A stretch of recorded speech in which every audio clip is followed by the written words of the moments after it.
보통 로마에서 파견된 총독은 평상시에는 가이사랴에 머물면서 총독의 직무를 수행하고 있었습니다. 하지만 지금처럼 유월절과 같은 대축제일에는 백성들의 소요가 일어날 수 있기 때문에 예루살렘에 머물고 있었습니다. 유대인들은 로마의 식민 통치를 받고 있었기 때문에 사형을 집행할 수 있는 권한이 없었습니다. 그래서 예루살렘에 머물고 있는 그 빌라도를 이용을 해서 예수님이 사형을 받을 수 있도록 많은 거짓 증인들을 법정에 세우게 되었습니다. 총독인 빌라도의 이름은 창을 가진 자라는 뜻을 가지고 있어요. 그는 유대와 사마리아와 이두메를 다스렸습니다. 이두메는 그러니까 에돔 사람, 에서의 후손을 얘기하는 거예요. 그들이 거주했던 유대 남쪽 지역을 지칭하는 헬라식 지명입니다. 당시 유대 총독은 유대인들의 사형을 집행할 수 있는 권한과 지방 법원의 결정을 변경할 수 있는 막강한 권력을 가지고 있었어요. 그리고 대제사장의 임명권을 가지고 있었습니다. 군사와 사법과 종교를 두루 관장하는 절대 권력을 행하고 있었던 것입니다. 일제시대를 경험한 우리나라의 사정을 살펴보면 쉽게 이해할 수가 있을 것입니다. 이런 막강한 권력을 소유하고 있는 빌라도가 유대인들에 의해 제소된 예수님을 지금 재판하고 있는 것입니다.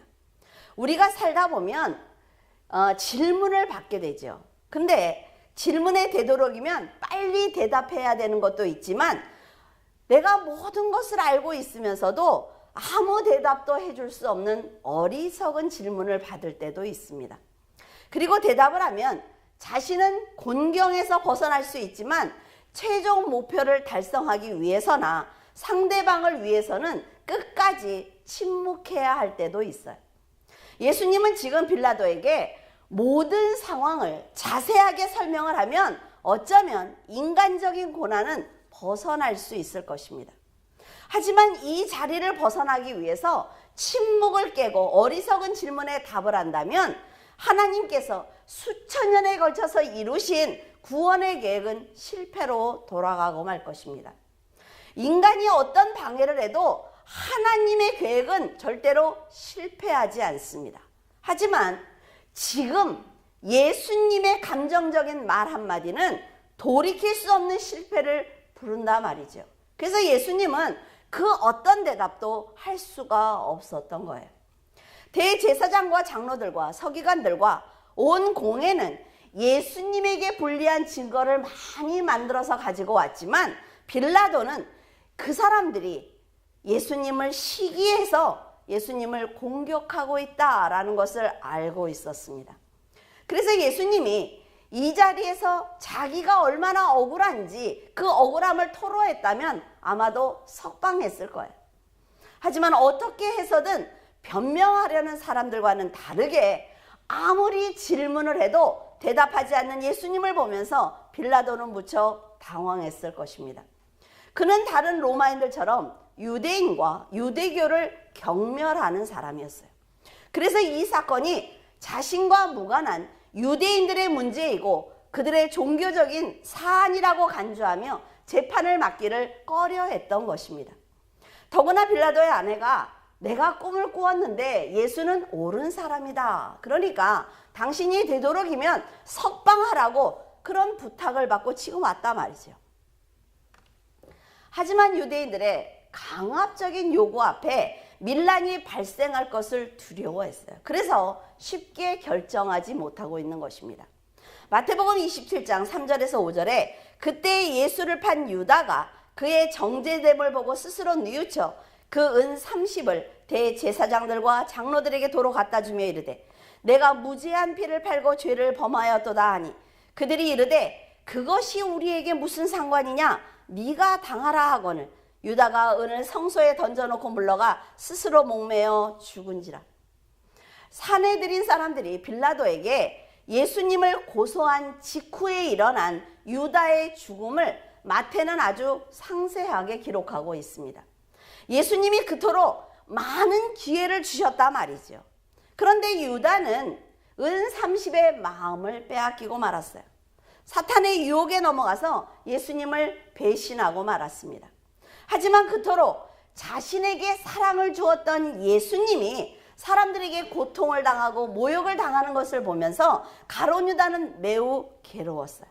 그래서 후회하는 마음이 들었습니다. 네가 태어나지 않았다면 좋았을 것이다.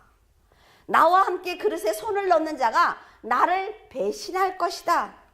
이제 네가 할 일을 해라 라고 말씀을 하셨을 때 그가 회개했다면 얼마나 좋았을까라는 후회가 몰려왔을 것입니다. 지나간 시간을 돌아보면서 얼마나 마음이 저리도록 그는 후회를 했을까요? 은 30을 갖지 못하게 될까 봐 마음을 졸였던 그 순간이 얼마나 후회가 됐겠습니까? 사람들이 예수님을 죽이라고 소리치는 것을 들으면서 자기가 도대체 무슨 일을 저지른 것인지 아마도 스스로 놀랐을 것입니다. 은 30을 받고 멀리 떠난다면 지금 예수님이 잠시 고난은 당하겠지만 설마 죽이겠어? 라는 생각을 그는 했을 것입니다. 그래서 내가 무죄한 자의 피를 파는 잘못된 생각을 한 것 같다 라고 말을 하면서 돈을 돌려주면 없던 일이 될 줄 알았단 말이죠. 그는 자신이 하나님의 역사에 어떤 역할을 감당했는지 전혀 알지 못하고 있어요. 그래서 자신의 실수를 인정하고 돈만 돌려주면 다 끝날 것이다 라는 생각을 했단 말이죠. 가룟 유다의 이런 인간적인 생각이 너무나 안타깝지 않습니까? 인간의 구원을 말씀하셨고 자신이 하나님이라고 알려주셨으며 죽은 자를 살리고 병든 자를 치료하는 기적을 그의 눈앞에서 보여주셨음에도 불구하고 그는 너무나 쉽게 예수님을 버리고 만 것입니다. 우리도 성도라는 이름을 너무나 쉽게 생각할 때가 있어요. 하나님께서 성도로 부르시고 세워주신 것은 성도들을 통해서 하나님의 나라를 확장하겠다는 원대한 계획이 있는 것입니다. 그럼에도 불구하고 지금 성도들은 편안하고 풍요로운 삶만 추구하고 있단 말이죠. 영적인 세계에 전혀 관심을 갖고 있지 않습니다. 예수님의 고난을 눈으로 본 유다는 후회했지만 그들은 네가 예수님을 팔았으니 예수로 인해 받는 고통은 네가 감당해라 라고 하면서 쳐다보지도 않았어요. 이처럼 예수님을 믿는 것을 쉽게 생각을 한다면 재림하시는 예수님을 직접 만날 수 없을 뿐더러 그때는 아마도 후회해도 기회가 없을 것입니다. 하나님의 계획을 넓게 보면서 세상을 이겨내는 신앙생활을 해야만 예수님을 만났을 때 지금 가진 부족한 믿음이라도 인정을 받을 수가 있는 거예요. 유다는 자신의 행동을 끝까지 영적으로 판단하지 못했습니다. 그렇기 때문에 영적으로 회개하지 않았던 거예요. 인간적인 실수로 판단하기 때문에 쉽게 자살하고 마는 것입니다. 지금 뉴스에 보면 어때요? 정말 나는 새도 따라 떨어뜨리던 그 사람들이 쉽게 자살하고 있어요. 하나님의 나라가 있다는 것을 인정하면 절대로 자살하지 못합니다. 대제사장은 유다가 던지고 간 돈으로 토기장이의 밭을 사서 나그네의 묘지를 삼았어요. 그것으로 또한 성경의 예언을 성취한 것입니다. 누가복음 23장 3절과 4절 빌라도가 예수께 물어 이르되 네가 유대인의 왕이냐? 대답하여 이르시되 네 말이 옳도다. 빌라도가 대제사장들과 무리들에게 이르되 내가 보니 이 사람에게 죄가 없도다 하니 빌라도의 아내가 예수님을 살리기 위해서 노력을 한 것을 보면 그 여인은 어쩌면 예수님에 대해서 알고 있거나 신앙을 가졌을 것입니다. 예수님을 죽여서는 안 된다고 남편에게 적극적으로 권했으므로 빌라도는 예수님을 나름대로 석방하기 위해서 노력한 흔적이 여기저기 보이고 있어요. 하지만 무리들은 예수가 온 유대에서 가르치고 갈릴리에서 여기까지 와서 지금 백성들을 소동하고 있다라고 강력하게 주장하고 있습니다. 그리고 예수가 백성들을 미혹을 하고 가이사에게 바치지 못하도록 지금 자기가 자칭 유대인의 왕이다, 그리스도다 라고 사람들을 현혹하고 있습니다 라고 하면서 강력하게 거짓 주장을 하고 있는 거예요. 사람들이 강력하게 주장을 하자 빌라도는 자기의 임기 중에 밀란이 발생할 것을 두려워했단 말이에요. 자신은 예수를 십자가에 못 박는 것과는 무관하다라고 하면서 손을 씻는 것을 그들에게 보여주었습니다. 그리고 난 다음에 예수님을 향해서 사형을 언도했어요.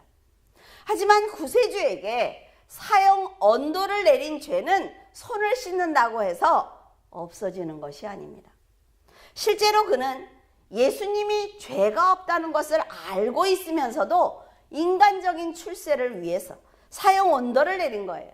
그 죄는 대를 이어서 빌라도가 예수님을 죽였다라는 말을 하도록 지금 계속 이어져 내려오고 있습니다.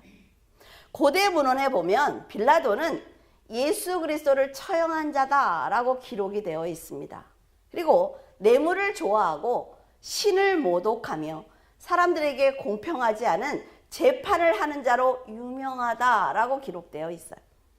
유대사가 요세푸스가 말하기를 빌라도는 부임한 직후에 황제의 흉상이 그려진 로마 군기를 앞세우고 예루살렘으로 진군했다. 그런데 그가 들어오지 못하도록 5일 동안 그를 저지하는 유대인들을 한 3,000명인가요? 그렇게 죽였다라는 기록이 있습니다. 또한 예루살렘의 식수난을 해결하기 위해서 필요한 그 수도 공사를 했는데 그 비용을 성전세를 사용한 거예요. 이에 항의하는 유대인들을 몽둥이로 때려서 수많은 사람을 살상한 잔인한 자다라는 기록도 있습니다. 빌라도가 군대를 동원을 해서 유대인들을 무자비하게 진압한 사건들을 여러 곳에서 등장하고 있을 정도로 빌라도는 아주 잔인한 사람입니다. 그리고 유대인들에게 아주 강팍한 사람이에요.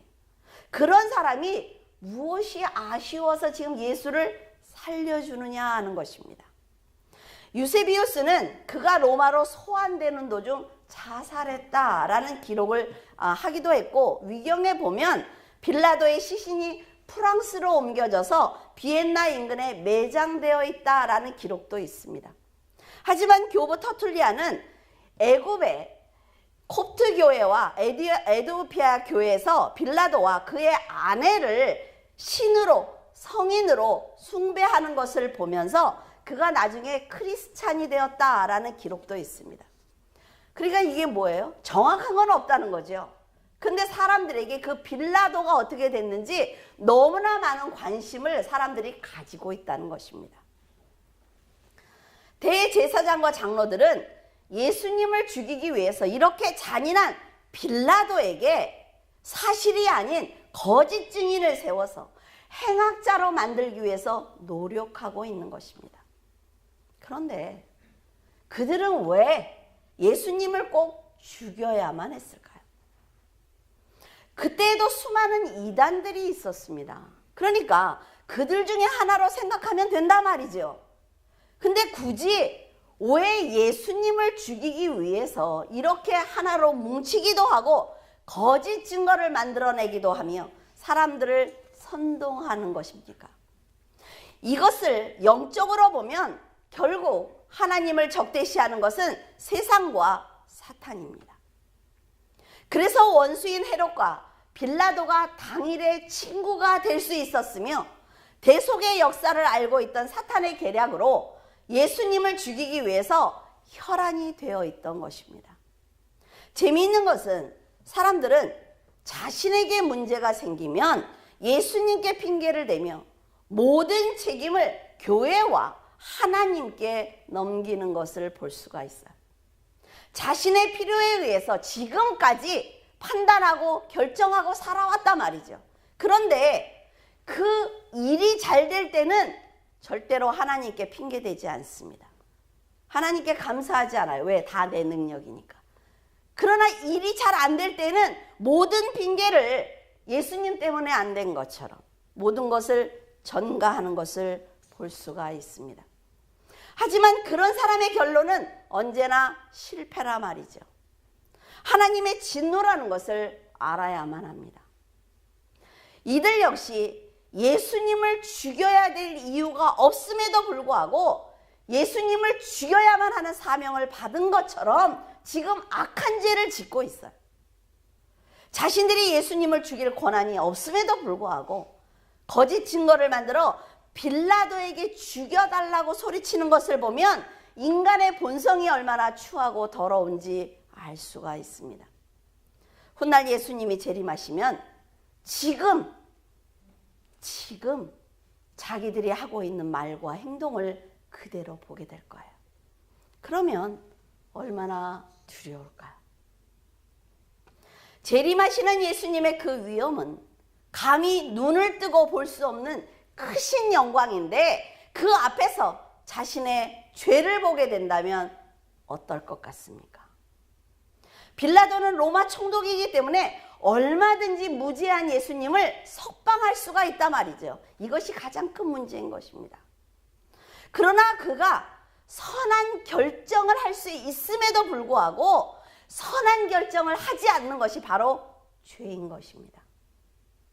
상대가 억울하다는 것도 알고 있고 자신이 결정을 하면 좋은 결과를 만들 수 있다는 것도 알면서도 자신의 이익 때문에, 세상에 가질 이익 때문에, 그리고 무관심으로 잘못된 판단을 내린 이것이 바로 죄인 것입니다. 11절에서 13절 그러나 대제사장들이 무리를 충동하여 도리어 바라바를 놓아달라 하게 하니 빌라도가 또 대답하여 이르되 그러면 너희가 유대인의 왕이라 하는 일을 내가 어떻게 하랴? 그들이 다시 소리를 지르되 그를 십자가에 못 박게 하소서. 빌라도는 얼마든지 자기 혼자 결정을 할 수 있음에도 불구하고 사람들에게 내가 어떻게 하랴? 라고 묻고 있습니다. 그러면서 예수님께 네가 유대인의 왕이냐? 라고 묻습니다. 그러자 지금까지 어떤 말도 안 했던 예수님이 침묵을 깨고 그렇다라는 대답을 하셨어요. 이것을 본 유대 지도자들은 신이 나서 예수님이 가이사에게 세금을 바치지 말라고 했고 유대인들의 왕이 되려고 반역을 꾀했다라는 제목을 대면서 예수님을 죽이라고 소리치기 시작을 했습니다. 가이사에게 세금을 바치지 말라는 것은 신으로 추앙받는 그 당시에 가이사를 대적하는 반역이에요. 그리고 자기가 유대인의 왕이다 라고 말하는 것은 사형을 받아야 되는 아주 큰 중죄인 것입니다. 유대인들이 이런 제목을 댄 것은 로마 총독 입장에서 보면 법과 질서를 무너뜨린 죄이기 때문에 절대로 용서할 수 없는 아주 민감한 부분입니다. 빌라도는 유대인들이 반란을 일으키면 자기에게도 좋을 것이 없기 때문에 그들이 정해준 죄목으로 예수님을 헤롯에게 넘기고 말았습니다. 그런데 헤롯의 반응은 빌라도와는 조금은 달랐어요. 그는 예수님이 정말 세례 요한이나 엘리야가 살아난 것인지 너무나 궁금했습니다. 그는 소문으로 들은 것처럼 예수님이 기적을 베풀어서 자신을 즐겁게 해주기를 바랬고 오락과 유흥을 기대하며 아주 호의적으로 대했습니다. 하지만 예수님은 세상적인 그의 말에 한마디도 대꾸하지 않은 거예요. 여러분도 질문을 받았을 때 그 상황이 너무나 어이가 없거나 기가 막히면 어떤 대답도 할 수 없을 것입니다. 어디서부터 어떤 말을 해줘야 할지 처음부터 헤롯을 가르칠 수가 없기 때문에 차라리 입을 다물어 버린 거예요. 예수님의 심정이 얼마나 답답했을까요? 하나님이 택한 백성인 유대인들이 지금 자신을 버렸단 말이죠. 이런 상황에서 하나님을 믿지 않는 빌라도와 헤롯에게 무슨 말로 이 상황을 이해시킬 수가 있겠습니까? 그래서 예수님은 헤롯이 어떤 말을 해도 침묵하셨어요. 그러니까 헤롯이 그 행동을 자기를 무시하는 것으로 생각을 해서 다시 빌라도에게 예수님을 보냈습니다. 헤로데에게 예수님을 넘겨받은 빌라도는 판결을 위해서 대제사장과 관원들과 백성들의 고소가 필요했습니다. 그래서 그들을 불러 모았어요. 그러면서 너희들은 이 사람이 백성들을 미혹한다고 내 앞에 데려왔지만 나는 그의 죄를 찾지 못했고 헤롯도 죄를 찾지 못했기 때문에 예수는 죽이지 않고 때려서 석방하겠다라고 말을 합니다. 만약 이 순간에 예수님이 자신은 반역한 적이 없다고 말을 했다면 빌라도는 힘을 얻어서 예수님을 석방했을 것입니다. 하지만 그렇게 했다면 저와 여러분에게 구원은 없어요. 이런 상황에서 자신을 변호하지 않는다면 죽을 수도 있는데 침묵하고 있는 예수님을 보면서 빌라도는 그 놀라움을 금치 못했습니다. 그러나 예수님은 자신이 왜 침묵해야만 하는지, 변론하면 안 되는지, 끝까지 침묵하는 것이 왜 인류를 사랑하는 것인지 설명해 줄 수가 없었어요. 명절이 되면 무리의 소원대로 죄수 하나를 놓아주는 전례가 있습니다.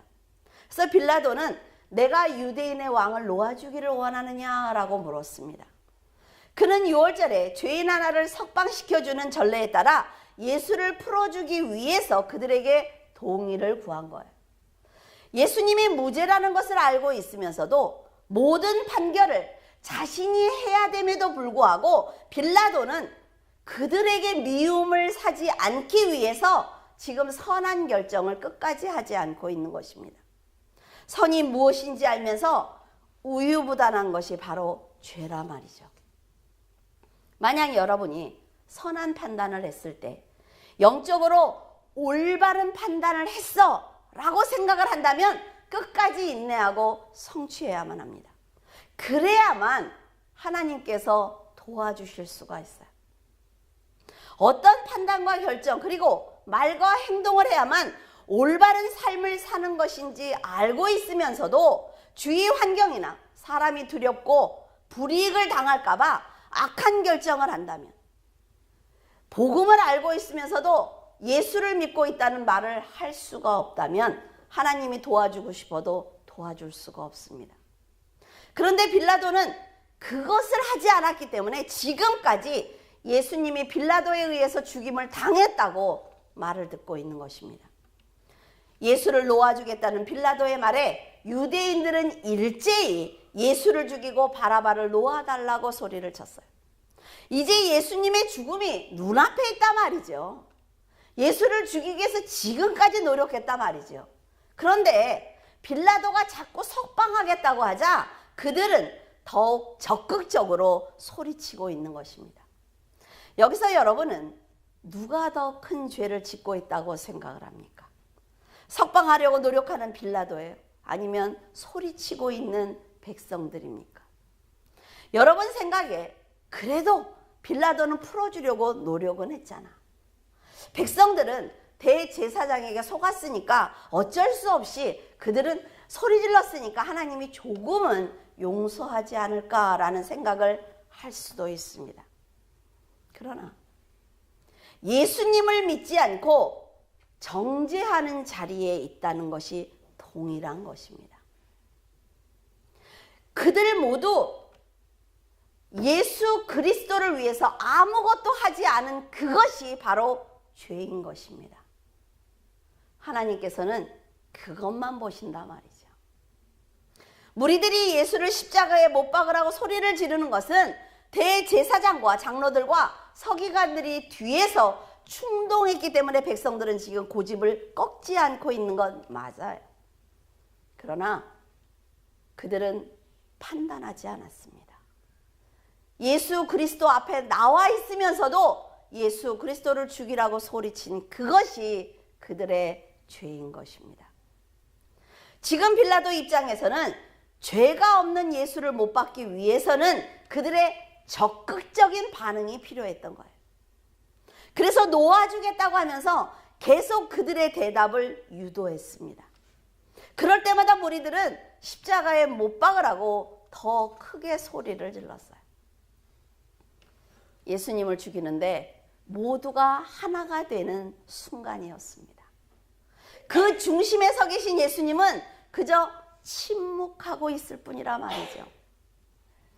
그들은 목적을 달성하는 순간이기 때문에 더욱 흥분했고 더욱 소리를 지르면서 기쁜 마음을 갖기 시작을 했습니다.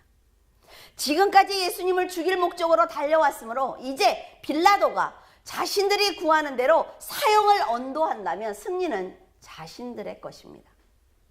그것을 묵묵히 보고 계신 예수님은 마음이 아팠을 거예요.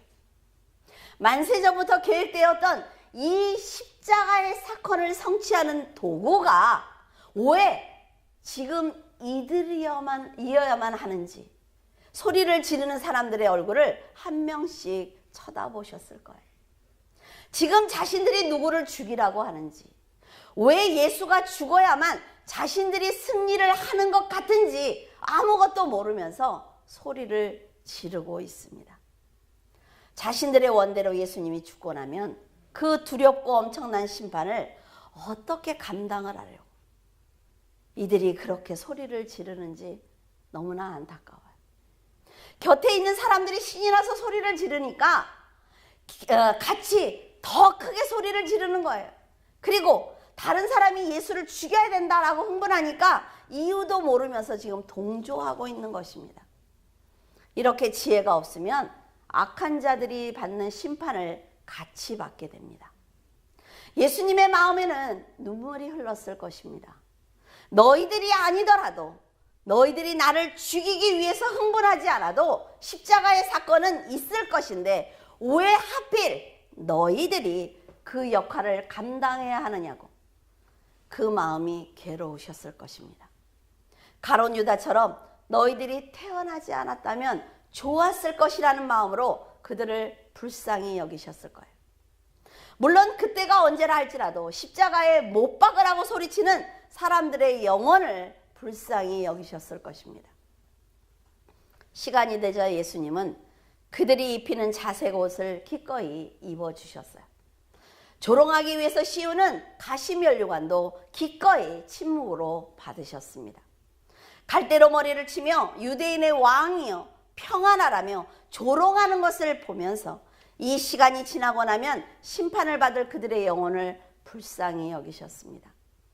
그들의 죄를 사하기 위해서 자신의 몸과 피를 십자가에서 스스로 찢고 쏟아내는 예수님의 마음을 그들은 아마도 모를 것입니다. 화목제물이 되는 이 희생이 있어야만 하나님과 죄인들을 맡고 있는 그 죄의 담을 허물 수 있기 때문에 침묵으로 일관하고 계시는 것입니다. 아무런 대답도 할 수 없는 예수님, 조롱하는 것을 그대로 들을 수밖에 없는 예수님, 그 예수 그리스도께서는 때리는 매를 맞아야만 그들을 구원할 수 있기 때문에 아무런 변명도 비명도 지르지 않았습니다. 이제 이 십자가를 향해 더 큰 고통을 감당하시는 예수님을 따라 여러분도 함께 걸어보시기를 바랍니다. 조롱하는 그들에게 여러분은 무슨 말을 해주겠습니까? 비웃는 그들에게 여러분은 어떤 말로 예수님을 소개하시겠습니까? 그저 예수님과 함께 그들을 불쌍히 여겨야만 우리와 그들의 구원을 이룰 수 있으므로 그 인내를 위해서 여러분은 지금 기도하고 찬양해야만 합니다. 여러분은 이제 영혼 구원을 위한 책임감을 갖기를 바랍니다. 진리의 말씀을 담대하게 전할 수 있어야 할 것입니다. 여러분, 우리가 사후에 들어갈 천국은 실제로 존재하고 있습니다. 예수님의 십자가는 우리들의 구원의 문이라는 것을 절대로 잊어서는 안 됩니다. 교회가 크고 작고 내가 어떤 학벌을 갖고 이런 것 아무것도 중요한 것이 아니라 말이죠. 내가 예수 그리스도를 믿는 자리에 지금 있는지, 내가 지금 예수 그리스도가 걸어가시는 그 십자가를 함께 지고 있는지, 그것이 너무나 중요한 것입니다. 세상이 너무나 화려하게 빨리 변하니까 뭐 예수를 믿는 이런 일을 꼭 이렇게 해야 돼 라는 생각을 할 수도 있어요. 근데 가서 방주를 실제 크기로 진짜 보니까 노아가 이것을 무슨 마음으로 지었을까? 이렇게 엄청난 큰 방주를 어떻게 지었을까? 그 식구들끼리 했을까요? 아니요. 전 그렇게 생각하지 않습니다. 얼마나 많은 사람들이 이 방주를 짓는데 도왔을까라는 생각을 했습니다.